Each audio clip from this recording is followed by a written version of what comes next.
Best कामगार पतपेढी निवडणुकीत ठाकरे बंधूंच्या वाट्याला 0 जागा. शशांकराव यांच्या पॅनलचे सर्वाधिक 14 उमेदवार विजयी, तर भाजपच्या परिवर्तन पॅनलच्या 7 उमेदवारांचा विजय.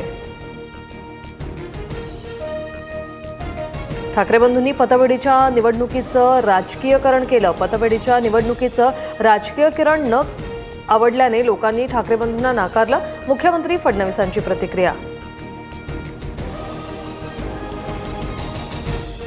ब्रँडचा बँड वाजवण्याचं काम जनता करत असे. ईव्हीएमवर आरोप करणारे आता बेस्ट पतपेढीच्या निकालानंतर काय बोलणार? उपमुख्यमंत्री एकनाथ शिंदेंचा ठाकरे बंधूंसह विरोधकांवर निशाणा.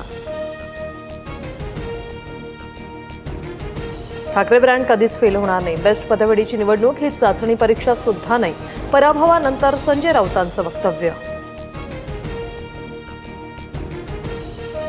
पुण्यात उड्डाणपुलाच्या उद्घाटनावरून महायुती श्रेयवाद. मुख्यमंत्री उपमुख्यमंत्र्यांसमोरच दोन्ही पक्षांच्या पदाधिकाऱ्यांकडून घोषणाबाजी.